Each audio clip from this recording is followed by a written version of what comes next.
आपसे कहा तो trade and energy sustaining exploitation of natural, ये डॉक्यूमेंट है।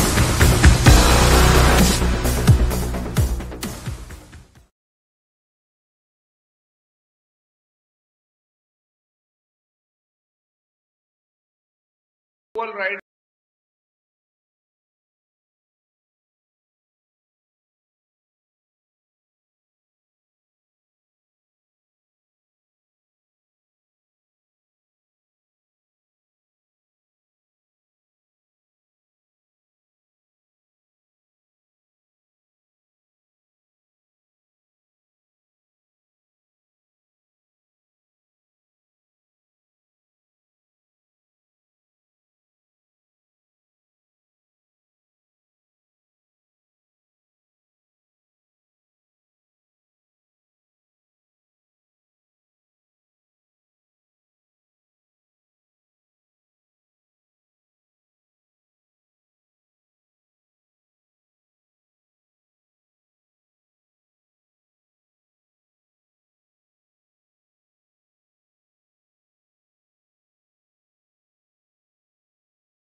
मैंने आपसे कहा जो स्मॉग है, स्मॉग क्या होता है? फोटोकेमिकल, सॉरी, स्मॉग क्या होता है? फॉग प्लस SO2, हाँ या ना? लेकिन अगर सनलाइट की प्रेजेंस में, सुनिएगा, सनलाइट की प्रेजेंस में, ठीक, अगर ये लोग एक रिएक्शन करें, यही अपना जो स्मॉग है, ठीक, बेसिकली होता क्या है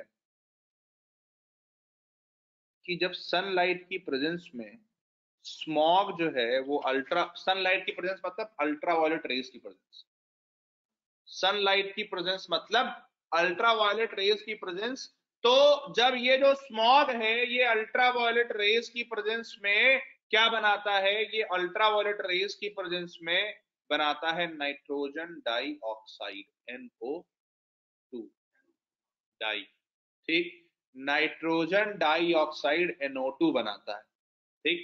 और ये जो NO2 होती है ये हमारे हेल्थ के लिए बहुत ज्यादा, कहीं पर अगर इंडस्ट्रीज हैं, सुनना ध्यान से, कहीं पर अगर इंडस्ट्रीज हैं तो क्या होगा?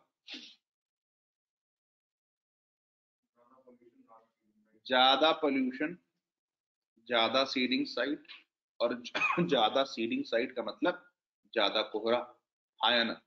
सब लोग हाँ हाँ करते जाओ। दूसरा, अगर कहीं पर किसान पराली ज्यादा जला रहे हैं तो वहां पर भी ज्यादा सीडिंग साइट और ज्यादा कोहरा, आया ना? अगर कहीं पर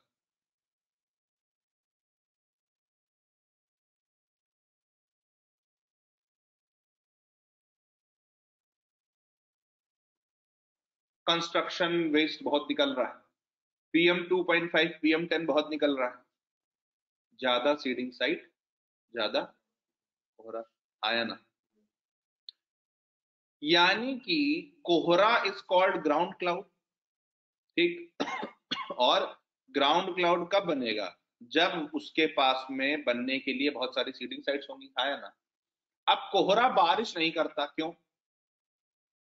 कोहरा बारिश नहीं करता, बस आखिरी में ड्यू छोड़ जाता है। ये बात समझ में आती नहीं समझ में आती? कोहरा बारिश नहीं करता, आखिरी में ड्यू छोड़ जाता है। मतलब क्या है? मतलब ये है कि भाई बहुत सारी सीडिंग साइट बन गई और उन सीडिंग साइट्स के अराउंड थोड़ा बहुत मॉइस्चर इकट्ठा हो गया। अब क्योंकि सीडिंग साइट्स बहुत है तो बारिश तो हो नहीं सकती, क्योंकि उनका ड्यू पॉइंट तो उनका रीच नहीं हो सकता। लेकिन अब हुआ क्या कि जब ये कार्यक्रम आपका रात से होने लगा, कोहरा वोहरा धुंध बुंध शाम को 6 बजे से पड़ने लगी, सुबह का जो समय होता है 1 2 3 4 बजे का, इसमें टेम्परेचर एक्सट्रीम ड्रॉप होता है, ठीक। इसमें टेम्परेचर एक्सट्रीम ड्रॉप होता है। जब टेम्परेचर एक्सट्रीम ड्रॉप होगा तब क्या होगा, ये जितनी भी कोहरे, ये जितनी भी आपकी बनी हुई है मामला पूरा फॉग का, इसकी जो टेम्परेचर कम होने के कारण ये क्या होगा, बहुत श्रिंक होने लगेगी। और श्रिंक होने के कारण क्या होगा कि जो भी कुछ मॉइस्चर है वो वहीं पर छोड़ देगी, किसके फॉर्म में? ड्यू के फॉर्म, ठीक। और जो फिर भी थोड़ी बहुत सीडिंग साइट रह जाएंगी आसमान में, अब मॉइस्चर तो गिर गया, सीडिंग साइट्स कई कई बार होता है थोड़ी बहुत सीडिंग साइट्स रह जाती हैं। तो जब सनलाइट निकलेगी, सनलाइट निकलने के बाद नीचे जो है वो गर्म होना चालू होगा, और हवा जब गर्म होना चालू हुआ तो क्या हुआ, कन्वेक्शन होना चालू होगा, नीचे की हवा ऊपर जाना चालू करेगी, उसमें उस हवा के साथ में ये सारा का सारा मामला डिस्पर्स हो जाएगा। और अगर बीच में लो प्रेशर बन गया तो लो प्रेशर बनने का मतलब क्या है, आसपास के एरिया से हाई प्रेशर से हवा भी आने लगेगी, और एक बार अगर हवा चलने लगी तो हवा acts as wiper of your windshield. Wind acts as wiper of your windshield.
Trade and energy, sustaining the exploitation of natural resources, managing humanitarian disasters are difficult uh, enough without the risks to regional governance that include never-end resource competition among states as well as non-state sectors such as pirates, smugglers and terrorists. अब आप देख रहे हो कि ये वाला area जो है यहाँ पर टेररिज्म भी बहुत है, चाहे अलकायदा हो, चाहे आईएसआईएस हो, चाहे लश्कर हो, जितने भी तरह का आतंकवाद है वो सारा का सारा इस रीजन में आपको मिलेगा। पाकिस्तान सारी तरह की एक्टिविटीज फाइनेंस कर रहा है, अफगानिस्तान में तालिबान है, गल्फ से फंडिंग आती है, आपके सोमालिया में पायरेट्स हैं जो लुटेरे, समुद्री लुटेरे होते हैं।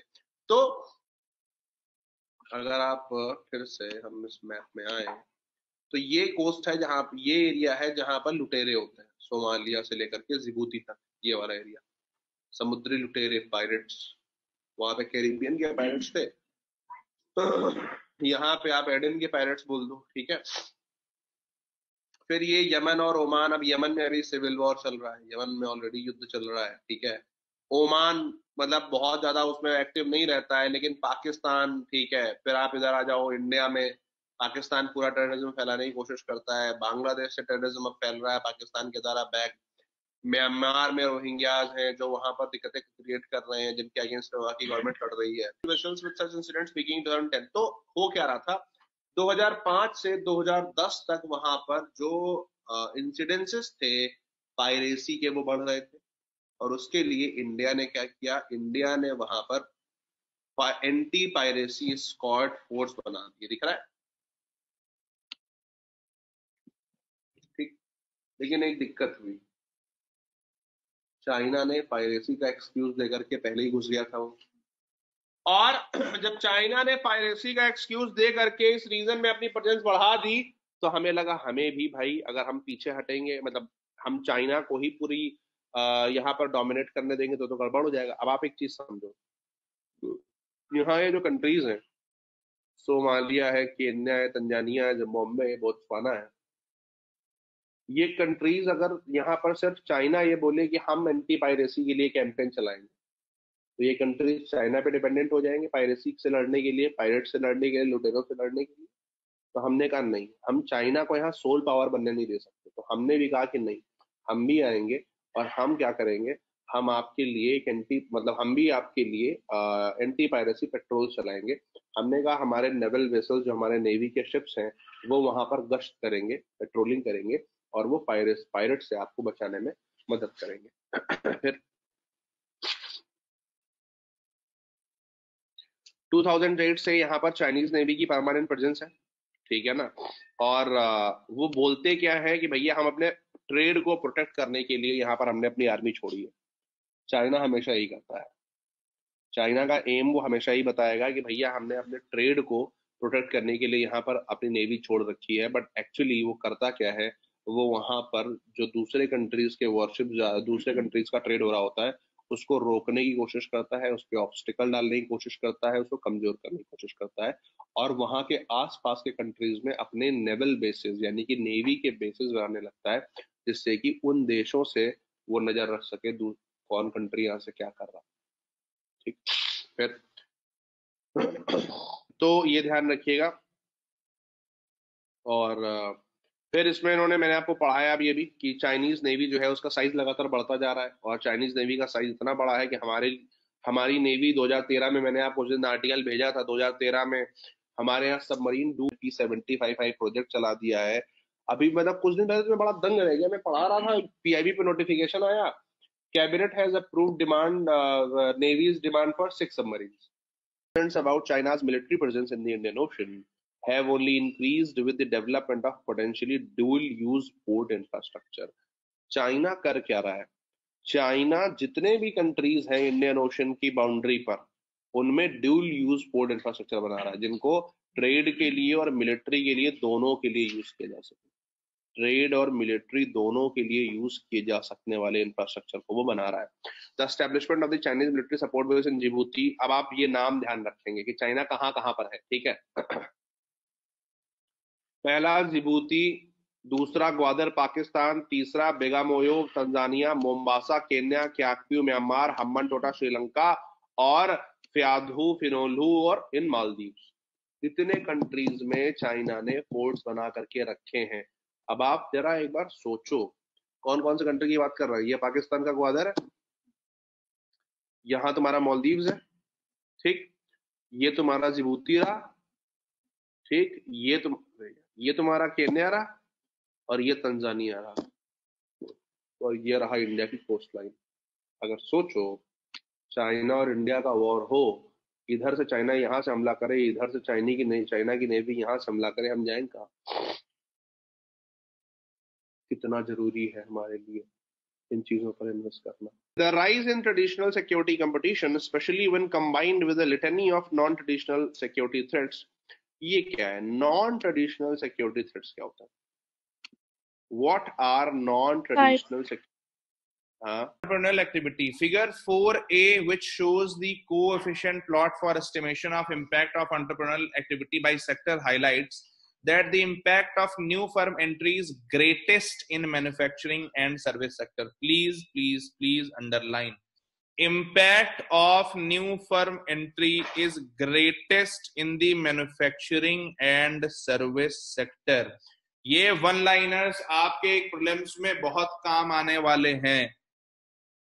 The findings emphasize the fundamental role that entrepreneurship can play in India's economic growth in decades ahead. Movement of labor, बहुत तगड़ी line, movement of labor from other unproductive sectors and subsistence entrepreneurship into entrepreneurship in formal manufacturing and services can help close India's productivity gaps. ये एक ऐसी line है जो सर्वे किसी न किसी फॉर्म में पिछले 4 साल से लगातार बोल रहा है।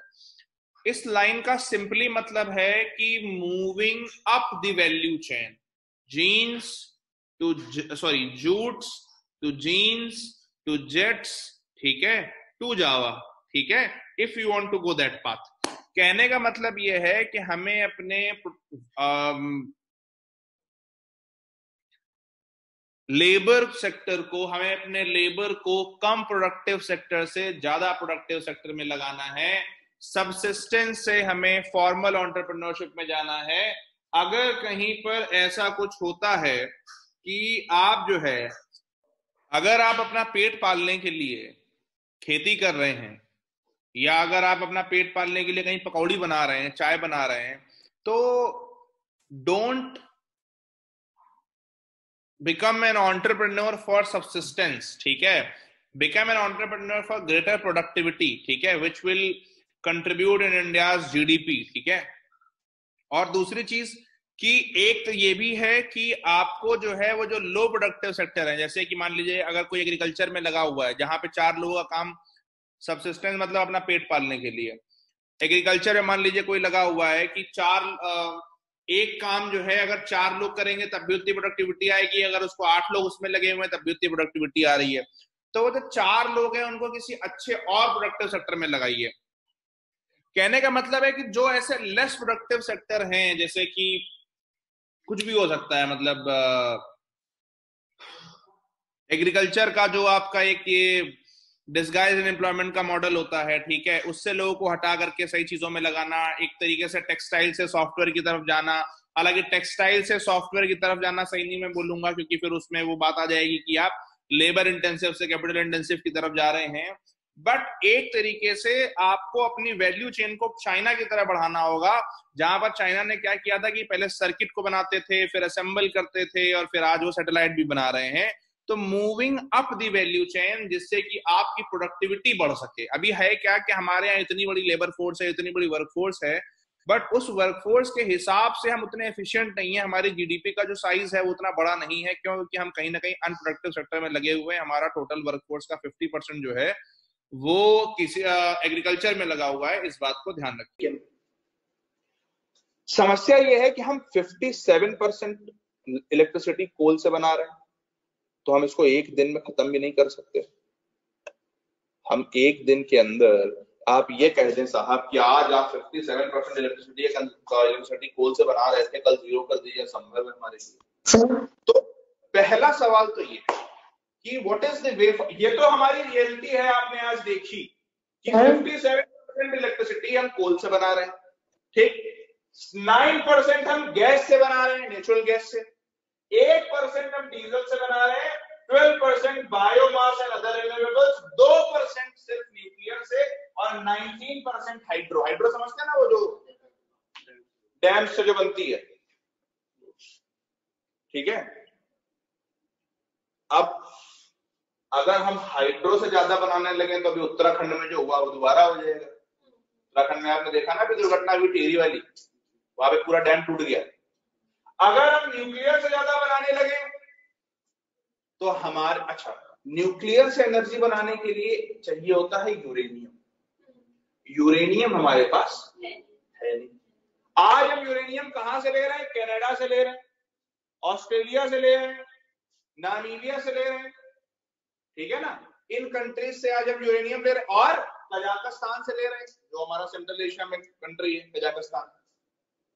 तो न्यूक्लियर में चैलेंज क्या कि हमारे पास में साहब यूरेनियम नहीं है, ठीक, और बायोमास एंड अदर रिन्यूएबल्स, इसको हम, इसमें सबसे बड़ी चीज होती है कि हमारे पास उस लेवल का इन्वेस्टमेंट नहीं है। अब आप समस्या समझिए, अगर हम ये 57% को कम करते हैं तो हमें यहां से कुछ ना कुछ बढ़ाना पड़ेगा। गैस हमारे पास है नहीं इंडिया में, ठीक, न्यूक्लियर हमारे पास है नहीं, यूरेनियम हमें दूसरे से लेना पड़ता है। हाइड्रो पावर का हम बहुत ज्यादा यूज हम कर नहीं सकते, क्यों? क्योंकि अगर हम हाइड्रो पावर का बहुत ज्यादा यूज करेंगे, क्लाइमेट चेंज हो रहा है, ग्लेशियर पिघल रहे हैं एकदम से बहुत ज्यादा। कभी कुछ ऐसा हुआ उत्तराखंड टाइप का कि कोई ग्लेशियर ज्यादा पिघल गया है, कहीं क्लाउड बर्स्ट हो गया तो उसने पूरा पूरा दिल्ली उड़ा दिया, तो नीचे रहने वाले लोग बेचारे मर जाएंगे। केदारनाथ में जो ट्रेजेडी हुई थी वो यही तो थी कि वहां बादल फटा और पूरा फ्लड आ गई और लो लाइंग एरियाज पूरे सब बह गए, तो हम करें क्या, ये हमारा सवाल है आज का, क्या करना।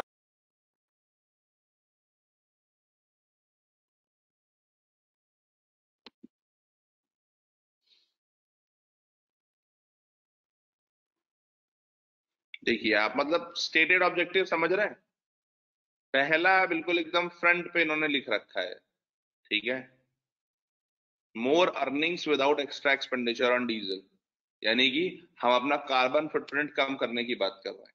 और धीरे धीरे ये लोग पूरे इस जुगाड़ में हैं कि डीजल और पेट्रोल को डिमेरिट गुड बना दिया जाए, मतलब कि उसका यूज कम कर दिया जाए, वो महंगा इतना हो जाए कि लोग उसको ऑल्टरनेट यूज करने लगे, ठीक है। अभी तो खैर जो चल रहा है वो तो फिस्कल डेफिसिट को कम करने के लिए चल रहा है, लेकिन धीरे धीरे ये लोग इस उसमें हैं कि इसको कम कर दिया जाए, ठीक है। ये आज आपकी इंस्टॉल्ड कैपेसिटी है, ठीक है। राजस्थान में आप देख रहे हैं बहुत ज्यादा है, क्या रीजन सिंपल नहीं है, राजस्थान ठीक है ज्यादा सोलर,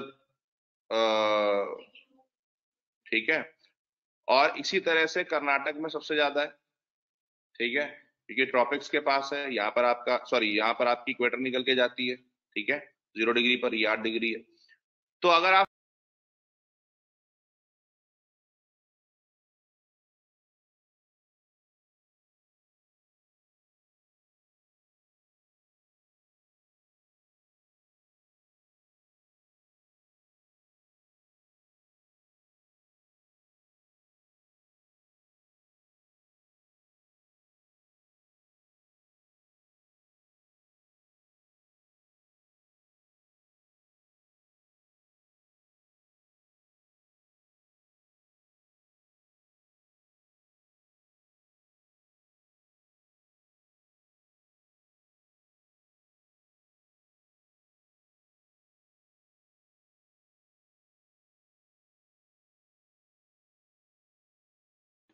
हाँ या ना, सॉइल मैनेजमेंट और फर्टिलिटी अपने आप आ रही है मल्टीलेयर फार्मिंग से, जो ट्रेंचेस किनारे बनी थी, क्रॉप हेल्थ एंड प्रोटेक्शन हो रही है, साड़ियां हमने लगा दी थी, पॉल्यूशन कंट्रोल हो रहा है, क्योंकि हम ना सॉइल को पोल्यूट कर रहे हैं ना एनवायरमेंट को पोल्यूट कर रहे हैं।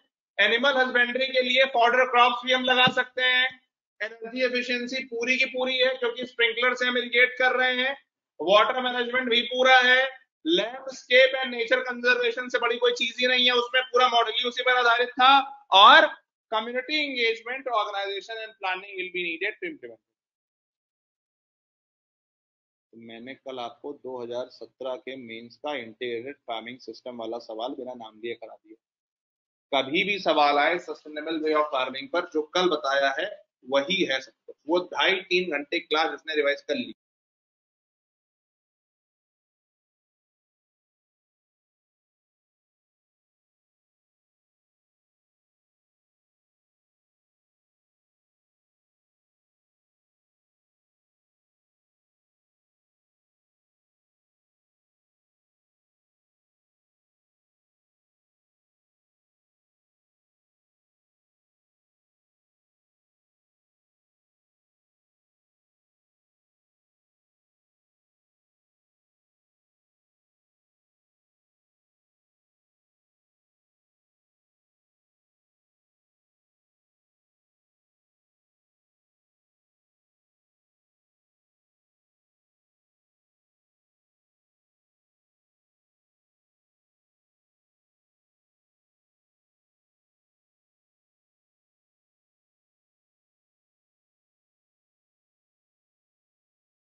और अब हम आ रहे हैं आज के अपने माहौल पर। देखो, क्लाइमेट एक्शन में आपको पता है कि हमारे यहाँ क्लाइमेट चेंज हो रहा है। क्लाइमेट चेंज का मतलब क्या है? क्लाइमेट चेंज का मतलब है ग्लोबल वार्मिंग। ग्लोबल वार्मिंग का मतलब क्या है? हमारे यहाँ सन से लाइट आती है, ठीक? सन से हमारे यहाँ लाइट आई, अर्थ पर पड़ती है। सन से आने वाली लाइट की वजह से हमारा जो एटमॉस्फेयर है या हमारा जो एटमॉस्फेयर का टेम्परेचर है वो नहीं बढ़ता। बढ़ता किसकी वजह से है? सन की लाइट आई, लाइट वो पड़ी अर्थ पर, हीट के फॉर्म में लाइट आती है, वो अर्थ पर पड़ी और अर्थ उसे रिफ्लेक्ट करती है। अर्थ जब उसे रिफ्लेक्ट करती है तो अर्थ बन जाती है हीट का सोर्स। मतलब अब अर्थ एनर्जी को वापस फेंक रही है, ठीक? अर्थ ने जब उस एनर्जी को वापस फेंका तो अब अर्थ ने फेंका, ये अर्थ है, ये सन है, बीच में हमारा पूरा एटमॉस्फेयर है। अब होता क्या है? अर्थ से हीट वापस जा रही है, ये हीट की वजह से हमारा पूरा एटमॉस्फेयर गर्म होता है और इसीलिए ये अर्थ है, हीट का सोर्स है। अर्थ के सरफेस के पास आपको गर्मी ज्यादा लगती है, माउंटेन पर चले जाओगे गर्मी कम लगती है।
One of the most important tools, ये मैंने आपको बता दिया। और क्या अब आपको ये वाली बात समझ में आ रही है जो मैं अभी बता रहा था कि साइबर वॉरफेयर करेंगे और आपके इंफ्रास्ट्रक्चर को टारगेट करने की कोशिश करेंगे? जो मैंने इसराइल की अभी कहानी सुनाई आपको कि वो बोल रहे थे कि सारे के सारे हमारे जो इंफ्रास्ट्रक्चर प्रोजेक्ट्स हैं उनको हम बहुत सेफ रखेंगे। एनटीआरओ का मैंने उस दिन आपको पब्लिकेशन दिखाया था ना, उसमें फिशिंग अटैक्स दिखा रहे थे कब कब हुए हैं और क्या हुआ है, तो वो है आपका। और मैंने आपसे कहा था कि उनकी लिस्ट बना लेनी है आपको, बोला था नहीं बोला था? घंटा आप मार देंगे। मैंने कहा था कि एनटीआर झापड़ मार दूंगा मैं, मुझे शब्द याद है बिल्कुल। मैंने कहा था कि एनटीआरओ की रिपोर्ट है, इसमें साइबर सिक्योरिटी वाले दिए हैं मामले, इसके 4-5 लिख लेना, जिससे साइबर सिक्योरिटी का जब क्वेश्चन आएगा तो तुम लिख पाओगे एग्जाम्पल कि अभी रिसेंट में ये अटैक्स हुए हैं।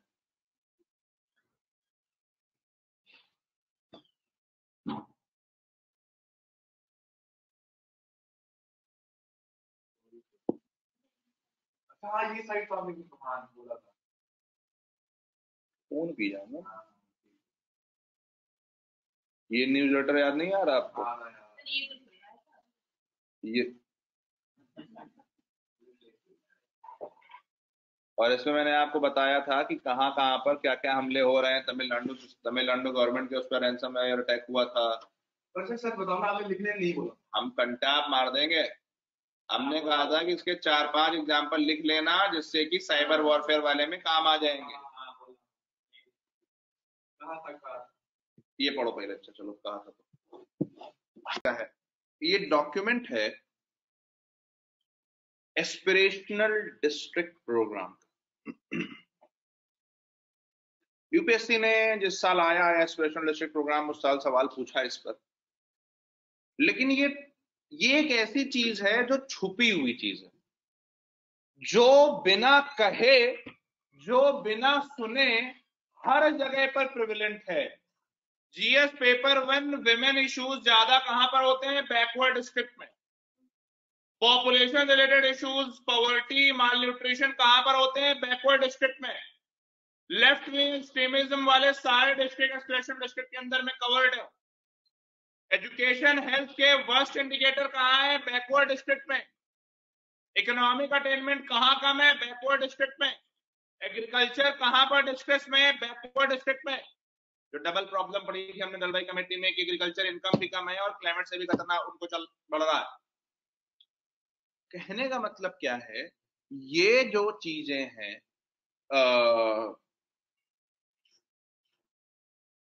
एस्पिरेशनल डिस्ट्रिक्ट प्रोग्राम के अंदर, ये एक बहुत बड़ा काम कर रही है। और बहुत बड़ा काम ये कर रही है, पॉलिसी पैरालिसिस और इम्प्लीमेंटेशन पैरालिसिस दोनों में से किसी भी वजह से हमारे यहाँ जो एक डेवलपमेंटल डिस्पैरिटी आई है, where you see there is division between east and west, कि वेस्टर्न इंडिया जो है वो डेवलप्ड है, गुजरात, महाराष्ट्र और ये सारे areas, and eastern areas are underdeveloped, Bihar, Orissa, Andhra Pradesh और तरफ के एरिया, बंगाल और ये सारे एरियाज। कहने का मतलब क्या है कि हमारे यहाँ पर लेफ्ट विंग एक्सट्रीमिज्म फैल क्यों रहा है? क्योंकि कहीं ना कहीं मेल गवर्नेंस है, कहीं ना कहीं डेवलपमेंटल इश्यूज हैं, कहीं ना कहीं बेसिक चीजें नहीं मिल रही हैं। और ऐसा भी हो सकता है कि आज अगर 17 डिस्ट्रिक्ट, सुनना ध्यान से, why aspirational district program is a panacea for tackling all internal security related problems. If today there are 20 districts which are prone with left-wing extremist violence, but they can spread to 30 more such districts which are least developed. Yes or no? Easily they can spread. That is why, with a clear vision and foresight, we have started an accelerated program of aspirational district development. और उसमें हमने क्या करा? हमने कहा जितनी भी backward districts हैं उनको हम इन 5 थीम्स पर डेवलप करेंगे। पहली थीम क्या है? Health and nutrition. डीपीएसपी का कौन सा आर्टिकल? आर्टिकल 47। एजुकेशन, डीपीएसपी का कौन सा article? 45। Agriculture and water resources, कौन सा आर्टिकल? 48। फाइनेंशियल इंक्लूजन, मतलब डायरेक्टली नहीं लिखा हुआ है डीपीएसपी में, ठीक है। Skill development, right to work में हम इसको लगा लेते हैं। और बेसिक इंफ्रास्ट्रक्चर। अगर हम